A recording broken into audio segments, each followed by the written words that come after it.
Hello, everybody, and welcome to the Medical Mindset Coach podcast. My name is Freudenberg, and I am your host for this podcast. And as I've said before, hopefully in the future there might be some co-hosts to join, but for now it's all me, and hopefully that's okay. So today is episode 3, and I'm very, very excited because the topic that I'm about to speak about is something I'm extremely passionate about and something I find super key and super important that everyone should know as a basic essential health tool, because knowing what to avoid in terms of food allergies and intolerances is so critical to your fundamental health. Because if you're, and I always liken it, your body is like a car. If you keep putting the wrong fuel in your car is not going to function at optimal level. And eventually at some point in the near future, your car is just going to break down because it's not functioning. So the logic is you'd never put diesel in a petrol car, and people would laugh at you being like, obviously, completely, that's so true. So why are you doing it to your own body, And at some point, sometimes these things are going to become irreversible, because this is where it creates the foundation for disease and illness, because this is the first step where something gets created, a problem starts arising, left unaddressed, becomes disease, illness, and sometimes even fatality, when having the simple knowledge would actually just reverse all of these lifetime buildups of problems. So today's topic is all about food allergies and intolerances. So the most sort of common thing I get from people is actually, what is the difference between an allergy and intolerance? So there is quite a clear cut between the two. And interestingly, however, they do sometimes and generally manifest from the beginning as the same kind of symptoms, but an allergy can lead to a fatality, so anaphylactic shock. And, everyone sort of compares it to eating that peanut and then you can die. Whereas an intolerance is just a succession or a group of different symptoms that just cause basically an irritation in the body. And unfortunately, a lot of people with the misconception that symptoms that they're experiencing, which are intolerances, they just liken it to, it's just because I'm getting older, it's just part of getting older, or, it's in the genetics. And it's like, no, you just don't know how to feel your body properly, but let's get you the tools. So there's lots of wonderful tools out there to be able to help with that. So I offer basically all of them in clinic, so it makes it accessible to different people for different affordability levels. So you can get there's 4 different ways that I offer it. So let me put it that way. You can get a hair test performed. You can do blood tests. You can do something called kinesiology. So it's basically using your own body and seeing when we put food into your energy field or your circuit to see how you respond to it. And then there's a technology that I use that incorporates Chinese medicine principles and quantum physics that can scan your whole body and then tell me what is not responding well, or your body's having a food allergy or a sensitivity reaction to it. And ideally, you would want to basically go cold turkey as quick as possible and eliminate it out your diet. So in essence, you need to see some foods as basically like poison, and that poison is affecting you. So you don't want to just slowly wean yourself off. You just want to go cold turkey, get it out your system, and then allow your system to start going into that detox state and flushing it out. And then you can do detoxes such as juicing, exercising is really good, Epsom salt baths where you sweat it out, saunas, or even another even more powerful modality that I offer, which is colonic hydrotherapy, where we can just get it straight out and literally almost instantly after the session remove all of the toxins toxin buildup and inflammation and mucus to really start getting your body, and then hydrating your body sufficiently to really get it quite quickly back on track. And that's why there's such power and beauty in colonic hydrotherapy, because the results speak for themselves. A person comes in, as soon as they leave, they can feel instantly different and improved. So it's really, really lovely. So going back to it, what is an allergy and what is an intolerance? So when I was trained, what you have to understand is an allergy is something that you're born with. Typically, in terms of the population, about 2% of adults have allergies, whereas an intolerance is about 45% of people who suffer from intolerances. And allergy is something that you're born with. It's for life. You can't remove it. Whereas an intolerance is a food that you've either overeaten, in terms of the quantity, amount, or, sometimes people follow the same diet every day. Or there was an imbalance because maybe you were at a party or a wedding or on holiday, and your body just said, whoa, this is just too much for me right now. I can't handle it. And now I'm responding. And again, I really, really appreciate the high level of intelligence of the body, because I always say you need to see being ill as a good thing, because if your body didn't show you signs or symptoms or express itself physically saying I'm ill, we would never know something was wrong, and then obviously wouldn't address it to a point where it becomes irreversible or otherwise leads to a fatality. So, there are some people that, and you'll hear these stories or even know personally stories yourself where people go, I mean, this person was so healthy, and then they just passed away. It was so unexpected, on the books and on paper, everything was fine. Don't know what happened. And it's just cases like this that, people just didn't know what was wrong. But typically when you start getting common symptoms like headache, bloating, cramping, fluctuation in your weight, or sinuses or mucus buildup, so whether that's phlegm in your throat or blocked nose or blocked ears, skin conditions, so eczema, psoriasis, acne breakout, change in your hair, blood pressure changes, when you eat things that you start feeling really, really tired, or you have a lot of bloating or gas or water retention. Obviously dehydration, sometimes people can even faint. There's quite even brain fog, memory fog, concentration issues. There's so many related symptoms to the food you're eating, and it's really, really true that the saying goes, you are what you eat. So, if you eat junk food, you're going to feel like junk. If you eat really good food, you're going to feel good. But even going further to the next step, what I say to people is, we're quite conditioned in society to believe certain foods equal good. So broccoli, instantly like, oh, that's healthy. Spinach, celery, cauliflower, cabbage, fruits, vegetables, all of these kind of things, meats, protein, carbs, everything's good. But the question truly is now, is that good for you? So what do I mean by that? So basically all the cases that I deal with clients is people are following a very good typical diet, but they're finding that their body's not reacting properly, or getting really, really bloated, or cramping, not being able to go to the toilet enough, because typically a person should be going to the toilet at least twice a day, at minimum 1 to 2 times a day. But if you're going once or not basically every day, maybe, because I've had some clients that haven't gone to the toilet up to 6 weeks to 2 months. Is frightening. That's telling me that you have constipation, right?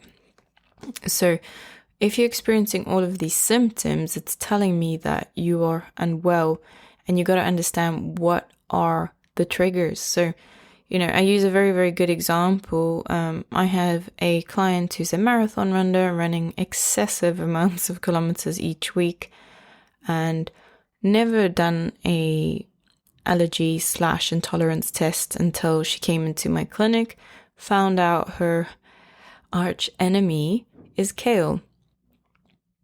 And, the common response is like, what? That's so shocking. Kale's good for you. Kale's good for you. Yes, but is it good for you and your constitution and your bioenergy field? In your circuit, is it good for you? So, in her case, it wasn't. And of course, every day she's sacrificing an enjoyable breakfast for a green smoothie, thinking that this was right and ideal for her health and nutrition, but obviously not, because what she basically was doing was ingesting just a different form of poison that wasn't agreeing with the body.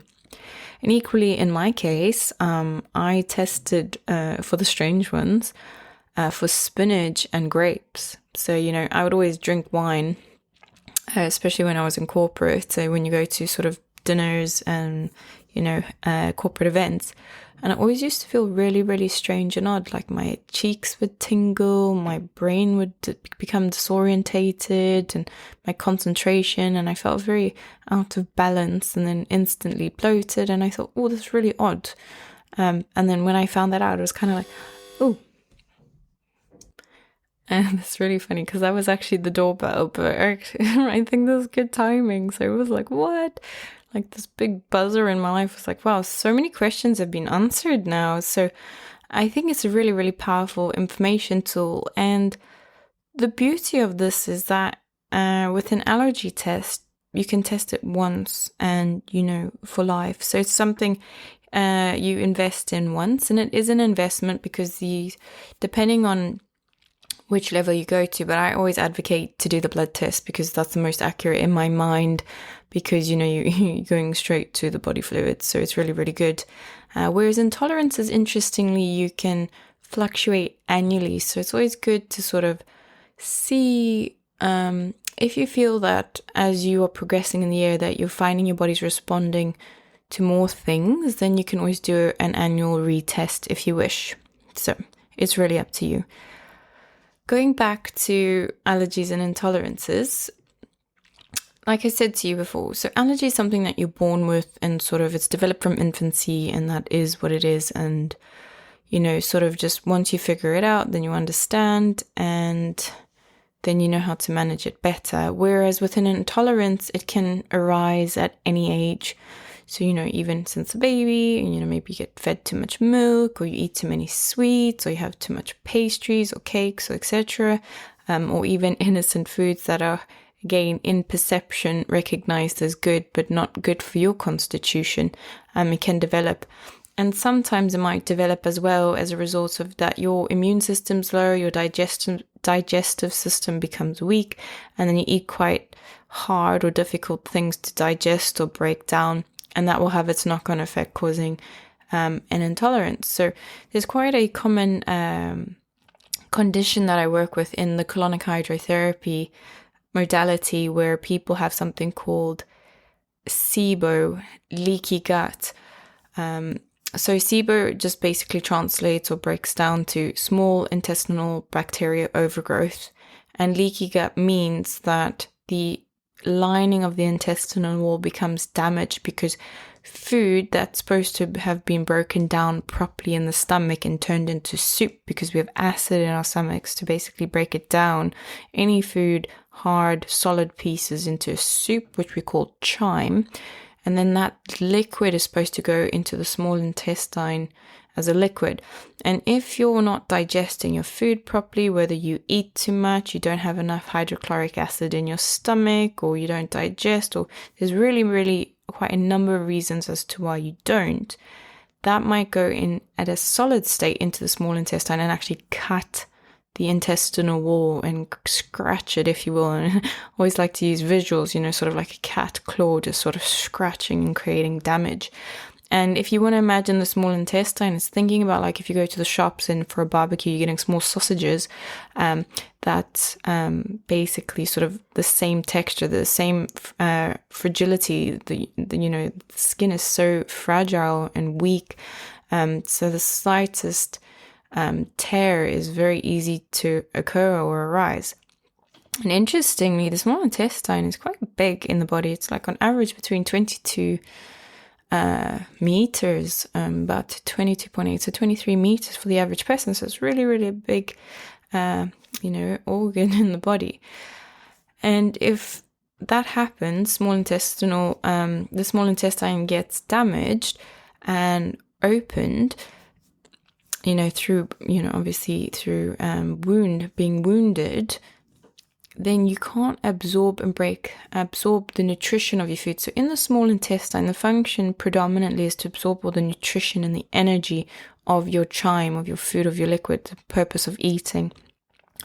And if you're wounded, then again, your body can't break that food down and absorb. And therefore, again, intolerances will occur because your body is reacting, saying, I can't break this down, I can't absorb this, and I need this out my body because this is not healthy. And that's again why you will experience lots of symptoms. So people don't know this, and then sometimes people get this big bulge after they eat, sort of in the middle part of their stomach, and it's not the whole stomach, sort of distension that looks like a whole balloon. It might be just put on the upper part. But again, all the symptoms that I've mentioned before, that's quite common that people will experience. And again, what is that? Abdominal pain, cramping, gas, bloating, even vomiting, feeling tired, getting headaches, migraines, skin issues. So again, sort of like eczema, acne, psoriasis, then having constipation or diarrhea because your body either doesn't have enough hydration to let it out, or perhaps your body's like, this is completely toxic for me, I need to eject this out immediately. So then you'll have bouts of diarrhea. And then again, you are what you eat. Hormones are made in the gut. So if you start experiencing moods like depression or sadness, low mental health or anxiety, then again, this is a result of your gut health. And again, what are you putting in for your gut? Sometimes even respiratory issues arise, such as rhinitis or sinusitis. So again, if you're feeling those kind of symptoms, and also quite common joint pain, swelling, myalgia, I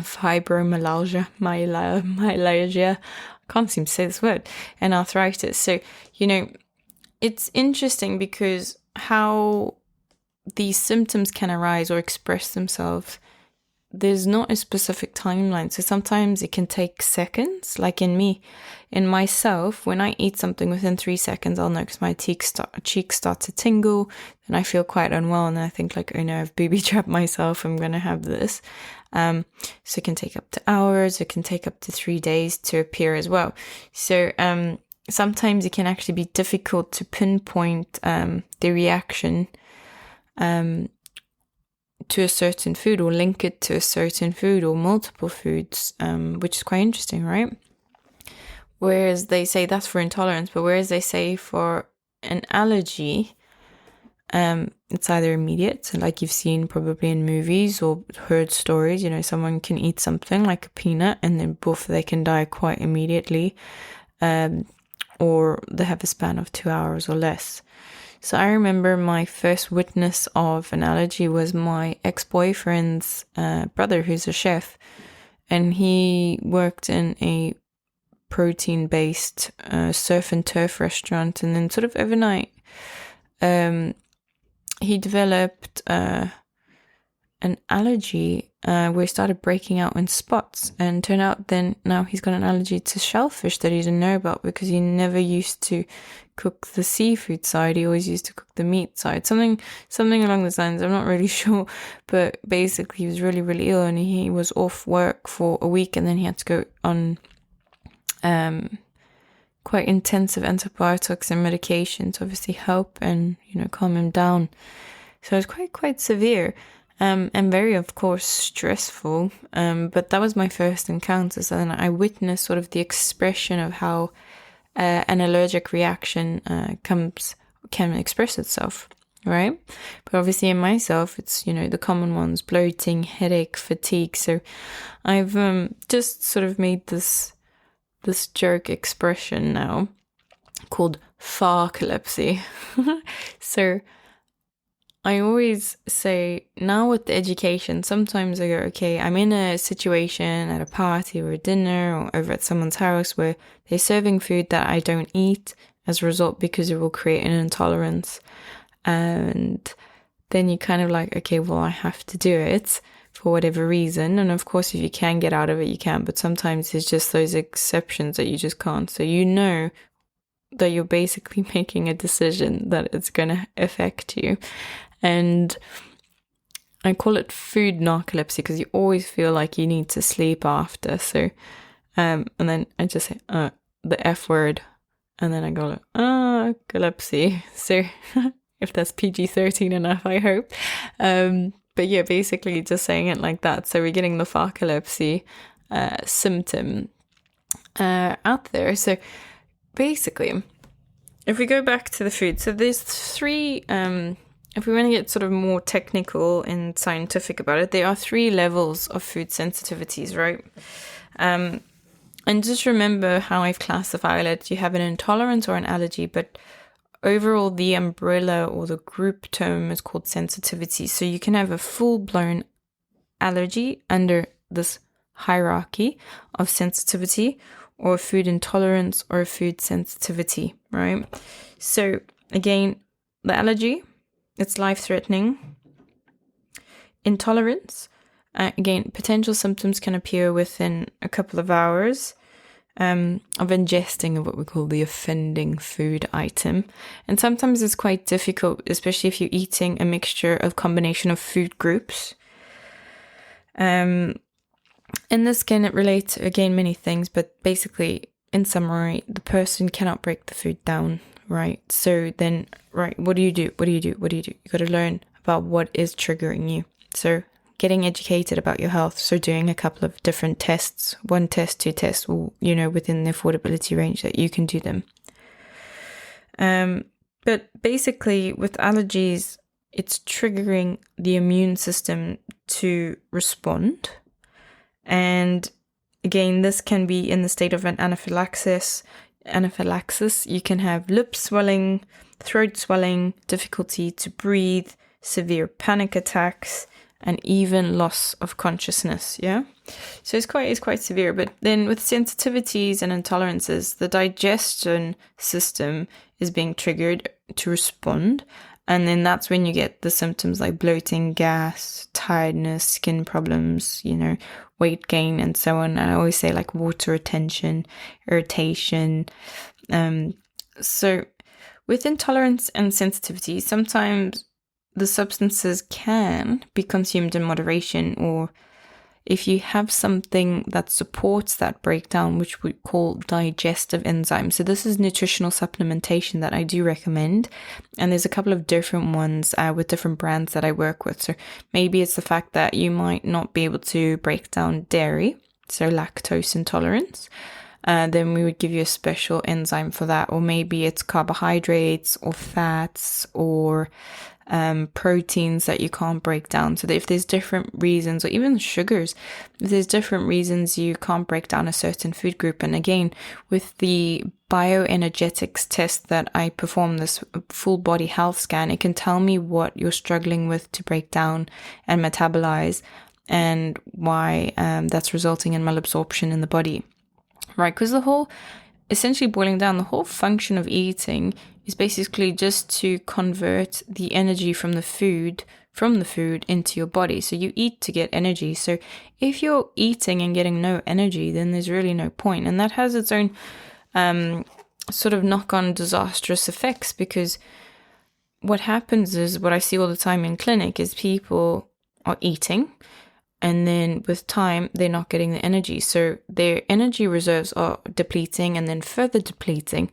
And therefore they're eating more and they're eating more. And then they're getting more weight gain. And then their body's getting more stressed. And so when the body's more stressed, it needs to detox more. And when it needs to detox more, it's needing more water. But then you're not drinking enough water, or your level of water that you're drinking is not meeting the needs of how much water you need. Therefore, your body's going to a state of dehydration. And then you're getting constipated, then you're not actually excreting sufficiently and properly for what you need. And then that food that should have been excreted is now sitting in your body, and it's actually starting to rot, causing chemical reactions, and then that's having these knock-on effects of brain fog, fatigue, not sleeping properly, water retention, skin breakouts, etc. And then you're getting really, really tired. So what do you go and do? Then you start going for junk food, greasy food, high energy food that's unhealthy, like sugars, chocolates, sweets, pastries, because your body knows from memory that when I eat this stuff, I get an energy boost, right? Then you go and start eating all of this junk food. Then it starts creating this huge spike in your insulin levels. Then you're going to start getting sugar crashes. Then you get sugar crashes, and then what do you start doing? You go grab more sugar, and then you start eating excessively more, adding more unhealthy calories to your diet. Then probably if you're into caffeine, then you might start going for more coffee, more tea, even green tea. And then you think, okay, this is giving me more energy, but equally these are diuretics. So then it's further dehydrating you, and it has this severe sort of evil, vicious loop cycle that it's never ending. But what do you do? And then you compound that over your life, then your body's just really getting quite damaged, and then your moods and hormones are now affected, your nervous system is affected, and your endocrine system is affected, your hormone system, so that then then basically putting everything out of whack. But to just correct that, all you need to know is what you should be eating right for your body type. But of course, when you've now had this whole compounded buildup of problem, you need to come for a reset. And again, coming to my clinic, being able to figure out all of these things, clean your body out, and then we get you into the next stage, is what I call the maintenance phase, and sort of just being on top with obviously the full support that I offer, in terms of, are you allowed to eat this? Can you do that? What should you avoid? What's a good substitute? And equally, like I say, because I sort of become like the food police to people, because people get scared, like, oh, I'm really, really sorry. I've went to a party, I went to a wedding, I've been overseas, I've been on holiday, I've eaten bad.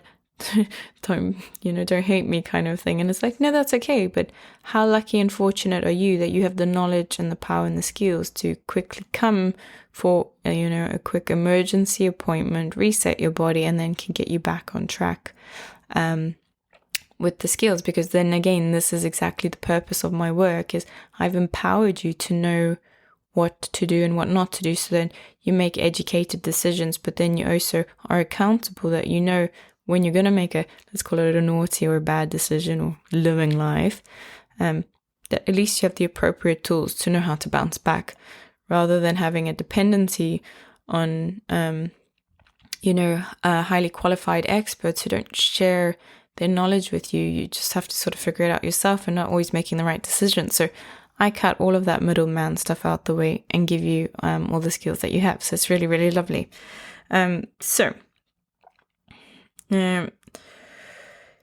Interestingly, so food sort of is classified as biochemical, and when we're talking it in the technical sense. So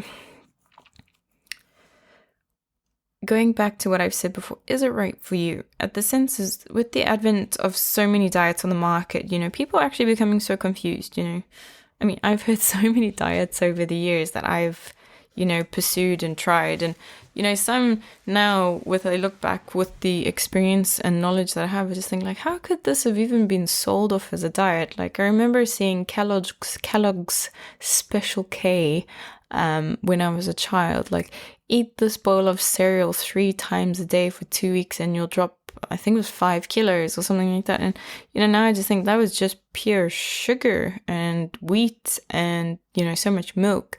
And to someone who's got a wheat allergy / intolerance, or to dairy or sugar or both, that's awful.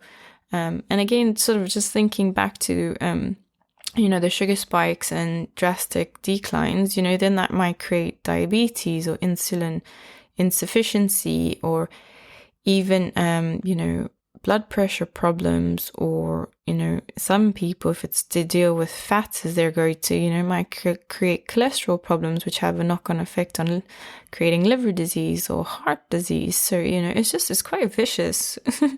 So, and it's quite difficult. And I think we're living in this interesting era or age of, again, is this really a new fad where people are going quite like, you need to be vegetarian, you need to be vegan, eating meat is bad. But is it really? Like, yeah, if we had to, if we could actually remove out the ethical aspect of it, but just leave it sort of in the food and nutrition aspect, there's some people out there whose constitutions need meat. I tried to be a vegan for 4 years, and it was really, really detrimental on my constitution, that I had to seek some, health assistance. And then they were like, you're a South African, you eat meat, you're raised on meat. How can you just how did you just think it was okay just to remove this from your constitution? And then as soon as I got I needed sort of this validation that I was safe and okay to go back on meat. As soon as I ate meat, I was like, wow, I feel so much better. And I feel a little bit silly due to the lack of my experience back then and knowledge back then that I was actually causing more harm than good. But it's just because I was getting programmed by society's conditioning saying, don't do this, don't do this. But, okay, maybe not good to eat meat from a, generic food shop like Tesco's or Sainsbury's or anything. But if you go to a farmer's market, it's better. And that applies same for fruit and veg because of, the insecticides, fungicides, pesticides, getting more organic, because these equally also have a knock-on effect on our immune system and our digestive health. So, and again, this is all playing to gut health, and your mood, your mental health and gut health. They are so fundamentally linked to each other, that people don't sort of appreciate it. So it's interesting that, and I'm saying this out loud, but maybe a lot of people know or don't know this, but we have a brain in our head, and Western society has painted that the brain is our mind, the brain is our first brain, and then they've come out with like articles and proving it later on that we have a second brain, which is in the stomach. But now, if you actually go back into sort of the ancient technology in Chinese medicine, the first brain has always been the stomach, because everything is controlled by the stomach. Everything is controlled by gut health. Your immune system, your hormones, your endocrine system, your blood sugar levels, your moods, your circulation, your immune system, just everything is so key to this thing functioning well, that if people appreciated it more, I think food choices would be instantly altered, and more stringent and strict protocols would be followed.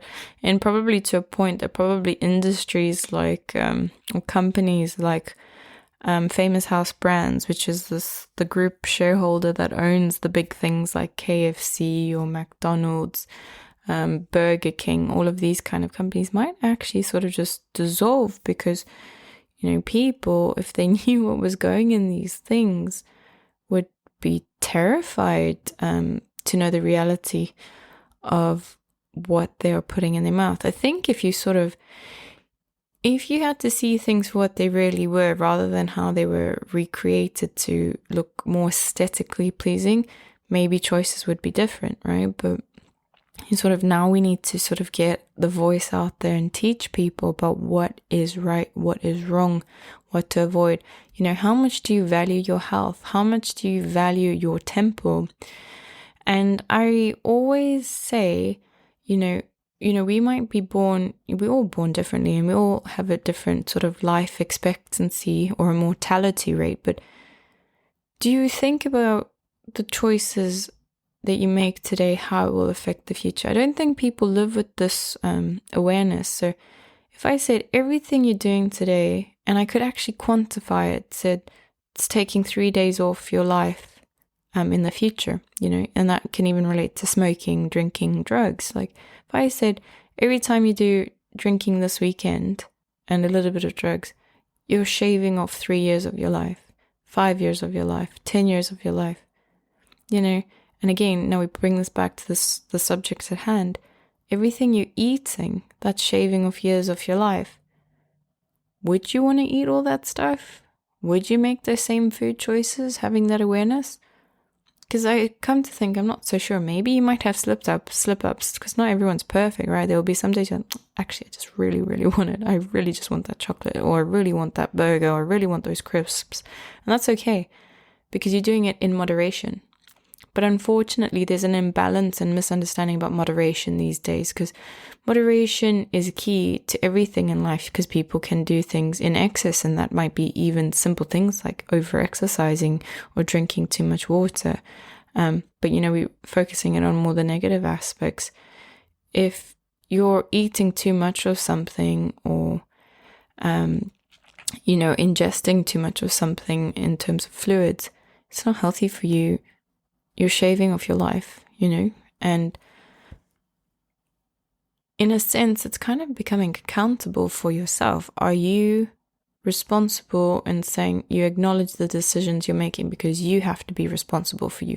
No one can be responsible for you, unfortunately, in this life. You can't really just hand over the keys. And you may have had the privilege that when you were a child, that could be the case. Your parents looked after you so nicely, but at some point, whether it's 16 or 18 or even older, you have to do you. And that starts with, the most fundamental thing. What are you supplementing yourself with nutritionally? So, and I do think as well, this very, very interesting subject about everything that we're learning and get fed with in terms of information purposes. Do we question these things, right? So, in sort of my programming at the moment, it's like vegan's better, because, if you eat meat, you're eating animals that are being killed, you're advocating animals to be slaughtered. But, what about sort of the destruction of the planet for how much water is being used to grow more vegetables? Every aspect has a pro and a con, right? But we have to ask ourselves, right, what is the right thing to follow? What is the better thing? And I've got some questions written down here, like, should you eat carbs or not?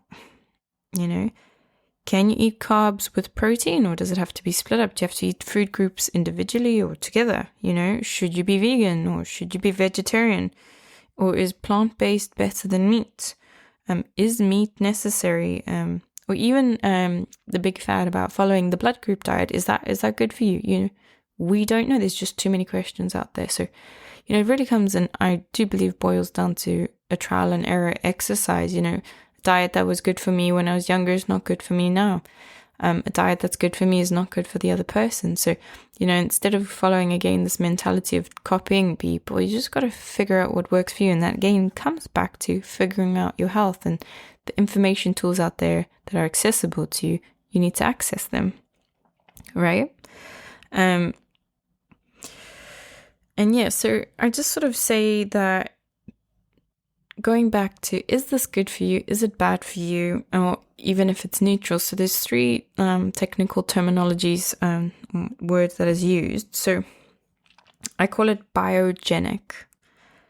That means it's good for you. It gives you energy, right?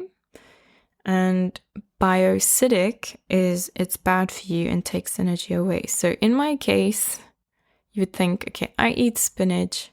It's bioacidic for me because it makes me ill, makes me bloated, makes me tired, takes energy away. It's bad for me, right? Whereas, for example, meat, in my case, is biogenic. So it's good for me. It gives me iron, makes me feel strong. It gives me good protein. It helps continue to build the muscles I'm developing throughout exercise, etc. But if you eat a food that's neutral, it's called biostatic. So that's quite interesting.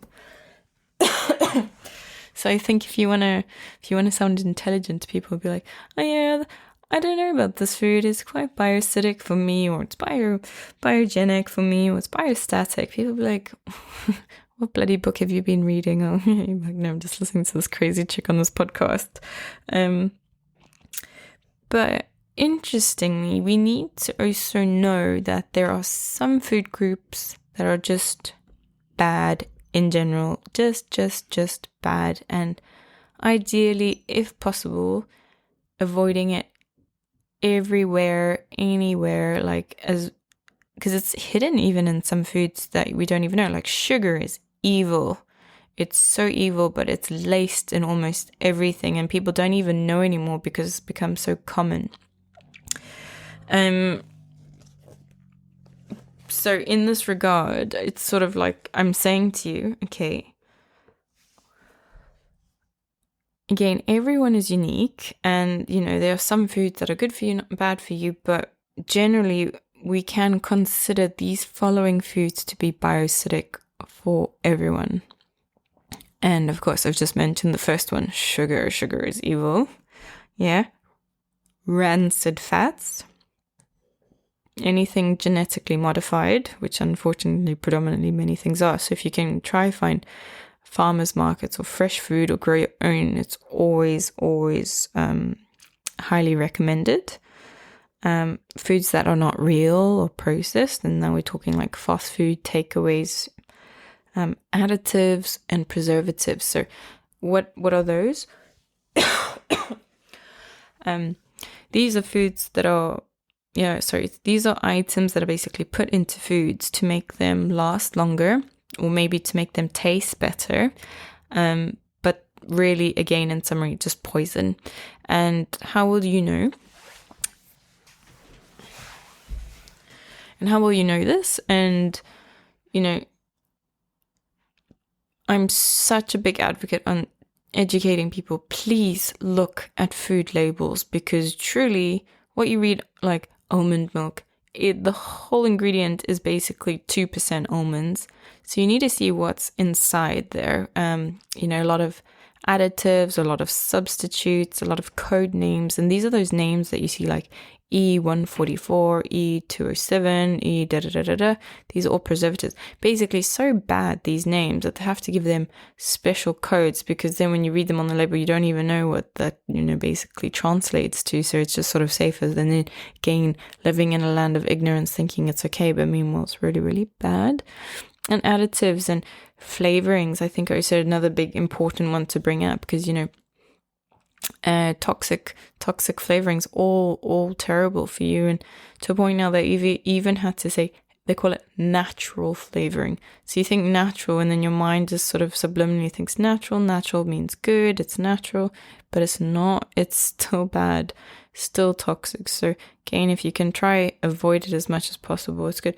And I think, just even having said this today, just going and looking at food labels, if you just had the one takeaway for the day, I think will probably profoundly shift and change your mind, because so many things have things in that you would just have never even assumed. Like when I started doing it, I was like, this is literally blowing my mind. Yeah, so just have to be aware about it, because especially when you get your results back in terms of whatever your intolerances or allergies could be, you'll come to find that these are laced in the ingredients, and you think, well, I can eat this because it doesn't have X, Y, and Z, but actually it might just do. So again, just expressing caution to the wind, just to be mindful. It doesn't hurt, because it takes an extra 10-15 seconds to just quickly scan, and then the more you do it, the faster you get at it, and then again, you're making better, healthier food choices, that overall is just giving you those years back that you might have unconsciously been taking away for however long it's been. And the last one, I'm gonna say that probably a lot of people should know, it's carcinogenic, meaning cancer causing in nature, is aspartame. So that's a sweetener that gets added to, I would probably say, everything, because sort of the logic is now that everyone is on this focus of not getting diabetes, not becoming overweight. So they're going for everything that's diet, that's zero, diet, sugar free, now with added sweetener. So it's like, it feels like this pendulum going from oscillating from the left now going to the right, where people are so focused on like, oh yeah, this is fat free or this has no sugar, but okay, so you're not going to get sick or have diabetes, great, but now you're going to the opposite spectrum of, okay, it's cancer causing though. Now, have you thought about that? Have you thought about all the carcinogenic effects that you're having by putting all of these artificial substances? So the real answer should be, you shouldn't be having any of these things if it's got all of that in anyway. And I mean, this comes in so many forms, and unfortunately, even in natural, not natural, but health products, like for example, getting a, sort of a protein shake or a nutritional supplement that's like to add flavoring into it. They go, yeah, with added sweetener, it's aspartame. It's terrible, cutting out. Or, I mean, the common one I used to have before I became educated was Canderel in all of my coffees. When I used to drink coffee when I was in corporate. Or you can find it in any type of sweets or cookies or pastries, or I mean, it's everywhere. You'll literally find it, aspartame. It's aspartame, aspartame. I was trained to say it was aspartame. So it's just really, really powerful just to, again, read your food label and identify that. But the idea is we need to also learn moderation, right? We're living in the world of instant gratification. Back in the day when we were tribes people, we'd have to go out and hunt for food, and that might take a week, that might take 2 weeks, and you're surviving on basic minimum ingredients such as, fruits, seeds, nuts, that kind of thing, and not overeating. But sort of now, at a click of our fingers or a click of a button or go to the shops, we instantly have so much food overload that we are overeating as a population, and sort of trying to find that regulation is hard because we've been in a certain psychology, a certain programming, a certain society's sort of way of life, and routine and protocol, sort of trying to now unwind all of those roots and then come back to the idea of just being, or coming back to your roots, really. I think that's really the nicest thing to say, is just coming back to a form of balance, but it will take some time. There'll be kinks in the road, there'll be some difficulties, but at the end of the day, you'll still be making more progress than someone who's not, and I always say the analogy of that, even if you're doing one lap around the sofa, it's still one lap more than you would have ever done, and progress is progress, even if it's just 1% or 2%. But at the end of the day, this is quite a multi-layered cake that we can start addressing from right now, from today. And I think the first thing is sort of creating this mind-body awareness and connection, because I always see the body as a separate person, really, a separate being that communicates with you, and then obviously with the mind. And a lot of people have this disconnect sort of until they come work with me, where I start creating that conscious awareness and, sort of that communication channel of saying, listen to your body, tune into your body, check in with your body. What is it telling you? What is it expressing? What are you not doing? What does it need? How can you help, right? So sort of just coming in and start creating this communication pathway to how best to improve your life, improve your health, improve your body. Because you fix your physical, that gives you all that capacity that you would have been spending energy on to then bring it up to the emotional level. And we all have stuff that we're dealing with emotionally. Then we can start addressing that more coherently, more presently as well. And then going up to the next level, then we can work on our sort of goals in life and our purposes and what we what we want to achieve, and give time for that spiritual aspect, and whether that's develop more skills, whether that's trying to achieve more things. It could be simple as reading more books, or going on different courses, or cooking better foods, or spending more time with people, or pets. It's just really, it's so individual, but very, very useful. So I'm just going to read to you again what I wrote down, but I just think it's really, really helpful just to make sure I've crossed all my T's and dotted all my I's. As part of my philosophy, I'd like all clients that I work with to have a clear understanding between the two different aspects of an allergy and intolerance, as this enables and empowers you to make informed and educated decisions while you're not in my presence, right? So it's really useful to understand the difference between a food allergy and a food intolerance, as these are two separate conditions. So if you ever suspect that you're suffering either from a food allergy or an intolerance, it could be a distressing time for you, especially if your symptoms are affecting the quality of your life. So here, you can either determine you have an allergy and intolerance. It's actually really, really, really easy. It's easier than you think. And I think I've obviously explained that throughout the earlier minutes of this podcast. But boiling it down is, you'll know if it's an intolerance or an allergy just through the expression of the reaction time. So an allergy has a more rapid response because it's responding from the body's immune system to a particular food.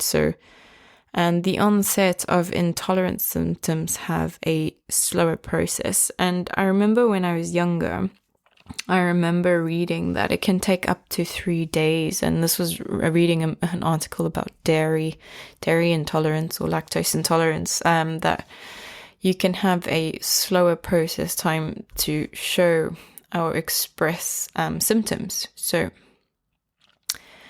food intolerance and food allergy are often thought to be variations of the same thing and are usually thrown around in the same conversation. But the biological processes behind them and how they affect you are very different. So I hope from today just explaining to you the differences, that maybe when you go out and you start talking about these things, because it's quite a popular conversational topic to discuss between friends or at restaurants or just in general when you're talking about your health, just to sort of be more clear about the difference. Because in fact, there was a poll that was done and a survey that was done. Out of 1,000 UK respondents, it was found that majority of the people who were questioned weren't able to differentiate between the two conditions. And basically, many of the respondents just assumed that it was the same thing. So hopefully today you'll not be part of that survey, in the sense that, that statistic of people that now you know. So just again, a food allergy is when the body's immune system believes that it's being invaded, and it produces something called IgE, so immunoglobulin E, antibodies to fight off food or drink ingredient it mistakenly considers to be harmful to the body. So in the case of a food allergy, reactions can range from mild to severe and may affect one or more systems in the body, such as digestion, respiratory, or even skin. And in severe cases, however, the immune system triggers a response throughout the body, so resulting in a systematic reaction or anaphylaxis, which is potentially fatal and would need immediate medical attention. Right, so just clearly distinguishing that again about allergy. And regarding food intolerance, so alarmingly, in the same poll, of this 1,000 UK respondents, 64% thought that food intolerance can trigger anaphylaxis, which is obviously not the case. So food intolerance is how we can classify it as a delayed biological reaction, which, although uncomfortable and unpleasant, very unpleasant, it's not life-threatening, right? So if food intolerance is often caused by difficulty to digest certain foods with symptoms, which can emerge itself within hours, even days later. So depending on the type of food intolerance, the immune system can sometimes identify food protein particles as foreign when they enter the bloodstream and produce something called IgE antibodies to attack the food in question. So let's going to break down the science. You've most likely caught on to the fact that a food allergy produces IgE antibodies, and food intolerances, on the other hand, take different forms, such as lactose intolerance and celiac disease, which is to wheat. In this case, we look at IgE mediated intolerances. So the blood testing lab that I work with, that I'm partnered with, defines food intolerances as food-specific IgG reaction. So there are 4 subtypes. You can get IgG, IgG1, which is the most prevalent, making up around 60 to 70% of your total IgG, followed by IgG2, which is 20 to 30%, and then 3 is 5 to 8%, and 4 only makes up 1 to 4% of the IgG antibodies present. And just to sort of swing that back, the idea again is you need to cut out foods you are allergic to completely. And intolerances, the idea is you can eliminate them from your diet for X amount of time, so that reactivity that your body's responding to is reduced or completely eradicated or eliminated. And then the idea is within time, you can slowly reintroduce it into your diet at a more moderate level, because sometimes it's something you could be having every day. So I'm very, very, very, very big on the idea of variety as the spice of life. Having something different every day to eat every day is super key. And I learned this when I was probably 9 or 10 years old. I read this article that said, in order to keep your metabolism strong and going, you need to trick it every day by eating something different. So you may want to eat something every opposite day or alternative day, or for example, Monday, Wednesday, Friday, you can eat the same thing. Then Tuesday, Thursday, Saturday, you eat the same thing. So every day that your system thinks, oh, I'm going to be re-eating the same breakfast, it doesn't function properly, the digestive system, because it's not being triggered to respond properly and break things down. So then if you eat something different, it goes, ooh, what's that? Ooh, I gotta work out to break this down. And then it keeps the things sort of flowing and going. And again, this has sort of led to my belief system so many years later, why people have reactions or reactivities in their body is because it's just so easy to eat the same thing every day. Like sometimes people go and make eggs every morning, or maybe oats every morning, or cereal every morning, or a pastry or a muffin and a coffee or whatever. Then that leads to, if you compound that like sort of over a week, then a month, then you see how much you're having of product X, then you go, oh, kind of makes sense why my body's responding in an intolerance format to it, because I was irritating myself with how much I'm consuming one thing, when if you really think about it, there's so much stuff out there available to, eat and consume, and especially with global advancement, where we have all the kind of foods that, was only once available in a certain season. So, again, I encourage another step or top tip to take from this episode today is really encourage a varied diet, try new things, even broaden your horizons a little bit, even if it's just going from blueberries to strawberries a day, from day to day or something, if it's, but don't be monotonous in your diet, because again, that's the kind of system you're creating. You need to challenge your metabolism sort of on the daily, even down to meal, if you will.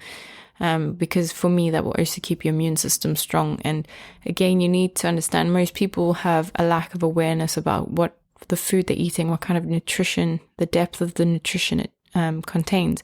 And we have so many needs, essential needs that we need to get from food, from our diet, that we're not getting naturally or creating naturally in our body, that we'd either have to supplement or get from food. And the goal would always be to get it from food first, right? But obviously food is a little bit too genetically modified, not organic enough these days, that it's hard. So we need to supplement it. But if you can, that will then encourage even better health, because then you're getting different minerals, different vitamins, different, breakdowns of fats, of food groups and all of that. And then that again will lend to better overall health, stronger immunity, and Lord only knows we need that so much at the moment, because there's so many things going around. And I kind of have thought about, I feel people I've heard on the news actually yesterday that there was a statistic that's shown that actually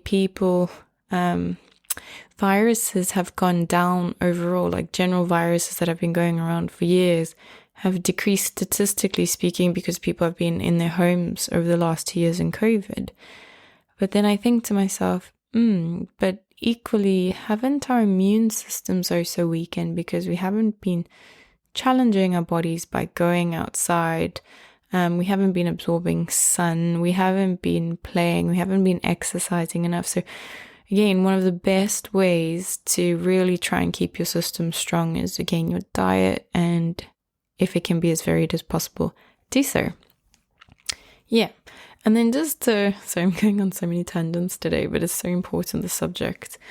I can't give it enough attention. It's one of my most favorite subjects. So again, just quick and simple, what are the symptoms of a food allergy? So food allergy symptoms can vary from mild to severe and usually appearing within 30 minutes, if not sooner, up to 2 hours after eating or consuming something or ingesting something. But the most common signs and symptoms are itching or tingling in the mouth, swelling of the lips, face, tongue, throat, or other parts of the body, wheezing, shortness of breath or nasal congestion, hives, eczema or itching, nausea or vomiting, abdominal pain, diarrhea, fainting, feeling lightheaded or dizzy, hay fever-like symptoms such as sneezing or itchy eyes, difficulty swallowing, and in severe cases, the immune system may trigger a response throughout the whole body, causing anaphylaxis. And the symptoms of anaphylaxis include swollen tongue or a lump in the throat sensation, breathing difficulties, a sudden drop in blood pressure, tightness in the chest, trouble swallowing or speaking, feeling dizzy or faint, rapid pulse, or a lack of consciousness. Anaphylaxis is a medical emergency, so anyone obviously experiencing any of these symptoms, you need to obviously seek immediate assistance, whether it's yourself or, anyone that's around you that you're with, to really take this quite seriously, because, otherwise it could lead to fatality, and nobody honestly wants that. Okay. And then if you sort of thinking now from this podcast, so much information, you're like, gosh, do I have a food allergy? So you may have experienced minor symptoms, but in most cases, or some cases, if you consume this culprit food, once again, it could lead to anaphylaxis. So the way your body responds to a food allergy can be unpredictable, because sometimes you can react to something and sometimes not. So this then lends back to the example I was talking about, the chef. Maybe that day your body just said no, your immune system's no, so you need to just be quite cautious. So if you suspect a food allergy, typically your first point of call in terms of government aspect is go to your GP, who can then refer you to a specialist who can carry out certain tests, like a skin prick test. But of course, I can also do it in terms of a private capacity. So again, if you can obviously go to the doctor, and if they will validate you and obviously, say that it's a legitimate reason to be able to test this, then that's fine. But also you need to be cautious out there when it comes to certain commercial tests on the internet that claim that they test food allergies, because usually you cannot test, let's call it positive, or show reactivity to foods if you haven't eaten them for quite some time. So the test might say you have no reaction to it at all, which then can obviously cause some serious consequences, because if you eat that trigger food and then you die, then obviously that's not good. So just need to make sure that whichever form or medium that you take to be able to test this, you just do it at a highly recognized place that's got a good reputation and legitimate. And so, yeah, anywhere around the world. And again, in summary, food intolerance symptoms are abdominal pain, cramping, gas, bloating, vomiting, tiredness, headaches, migraines, skin issues, acne, eczema, psoriasis, constipation, diarrhea, anxiety, depression, respiratory issues such as rhinitis or sinusitis, joint pain, swelling, fibromyalgia, arthritis, which I've mentioned earlier. And this can take hours or up to 3 days to appear. So therefore, it can be difficult to pinpoint the reaction or maybe the culprit food, especially if you have more than one food trigger, right? But the question I thought was quite interesting that was asked is like, how common are food allergies and intolerances? Because, if we give it like 10, 15 years ago, people like never heard of these things. And now all of a sudden we're like the new era of like, I can't eat this, I can't eat that, I have this problem, I can't have that. Especially like for me in South Africa where I was raised, now that I have gone back so many times since having this new information, people like, oh, allergy, schmallergy, everyone has problems, everyone's this, it's just normal, sort of in the bodybuilding sense that, it's just when you would have a protein shake or eggs, it's common for you to fart a lot and they think that's normal. It's like, oh no, actually maybe you just genuinely have a problem with those food groups. But, the knowledge was not sort of prevalent there at the time. But it is actually estimated that food intolerances can affect up to 45% of the population, whereas allergy affects about 2% of the population. So it can be assumed that food intolerances have increased over the years, with speculation, and is obviously brought down to the changes in agricultural practices, antibiotic usage, which has detrimental effects on the body, and of course environmental pollution. So the last thing I sort of just want to talk about this is, it's very interesting. So you can be allergic and intolerant to the same item, food group, culprit, whatever you want to call it. But you can be intolerant and not allergic, but you can also be allergic and not intolerant. So sometimes you can have this kind of bad stroke of luck where it's both of them, or it can just be one of them. So then the idea is if it's intolerance only, then you can eliminate that out your diet and then slowly reintroduce it with time. Or sometimes it's just better to avoid it in its entirety. But if it's allergic, of course, ideally to avoid completely and not put it in your diet at all, because then these have the more severe consequences. And with the laboratory that I work with offering blood tests, they do it on a sort of ratio out of 6 in terms for the allergy testing. So you can have a low reactivity, moderate or high reactivity. So 1 to 2, 2 to 4, and then 4 to 6. So then you can also see the severity of it. So if you really want to, like, for example, have shellfish, which is quite a common one, then you can eat it if it's a low reactivity, but know that you might break out or have a skin rash or feel a little bit like of wheezing or a little bit of difficulty to breathe. But, again, that's your educated choice that you are accountable for. And then at least, if something happens, then you can call for emergency help. Whereas equally with intolerances, you just know if you're going to eat that, you're going to be suffering with the narcolepsy, as I call it. And then, of course, you can obviously then take protocols and measures post your enjoyment time to detox and heal. All right, so that was quite a intense, long, detailed yet very informative episode. So I really, really hope that from today's talk, it's been very, very good to help distinguish between an allergy and intolerance, and maybe through the way and tone of my communication, you really understand how serious this is and how important this is to do. And again, with the work that I do, I can do some of this online. I can get these lab tests sent directly to your home, so there's no issues in terms of like distance that you'd have to come in the clinic to do them. They finger prick tests that you can do at home, but the results would be sent to me, the practitioner, and then we can go through it with an appointment when we get your results to walk you through how to understand the results, interpret the results, and then what sort of substitute and means you can do or incorporate into your lifestyle if there are issues picked up. So I hope that's really, really helpful.